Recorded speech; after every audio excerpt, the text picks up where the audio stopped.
Ashok Vihar colony में बुधवार शाम को 6:30 बजे एक 5 वर्षीय बच्ची खेलते खेलते संदिग्ध परिस्थितियों में लापता हो गई। परिजनों ने तलाश शुरू की। इसी बीच एक पड़ोसी ने घर में बनी हौज में देखा तो बच्ची पड़ी मिली। बाहर निकाला और उसे सामान्य अस्पताल लेकर पहुंचाया गया, जहां पर डॉक्टर ने उसे मृत घोषित कर दिया। बच्ची के शव को सामान्य अस्पताल के शवगृह में रखवाया। अशोक विहार कॉलोनी निवासी अशोक ने बताया कि वह ई रिक्शा चलाता है। उसके पड़ोस में 5 वर्षीय नैन्सी अपने दादा दादी के साथ रहती थी। उसके पिता की गत साल पहले बीमारी के कारण मौत हो चुकी थी। वही पिता की मौत के बाद मां घर छोड़कर चली गई थी। अकेली बच्ची का पालन पोषण उसके दादा दादी करते थे। बुधवार को नैन्सी 6:30 बजे घर के बाहर खेल रही थी। इसी बीच वह संदिग्ध परिस्थितियों में लापता हो गई। वह घर पहुंचा ही था कि नैन्सी के दादा दादी तलाश कर रहे थे। वह भी तलाश में जुट गया।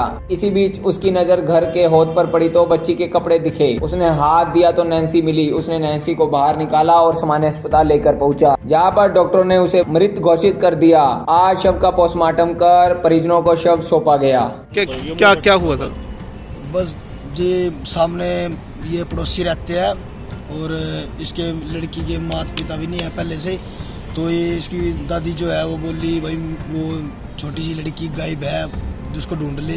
तो हम उसको ढूंढने के लिए निकले तो काफ़ी 1-1.5 घंटे तक हम उसको ढूंढते रहे, हमें वो नहीं मिली। तो इनके जो किराएदार हैं वो उनके किराएदार वहाँ पे उसमें होदी में पड़ी मिली। उनके किराएदार ने उसको निकाला। हम ढूंढ के इतने माए, इतने में पता लगा कि उसको सिविल हॉस्पिटल में ले आए हुए। क्या हुआ था, कैसे हुआ ये भाई?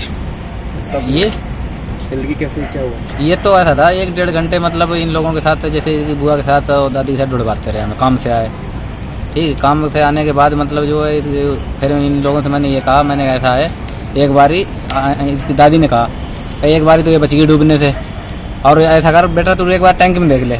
मैंने फिर बांस उतरवाया। बांस उतरवाने के बाद मैं टैंक में मैंने जब डाला तो उसमें पड़ी थी ये। कितनी देर से गए?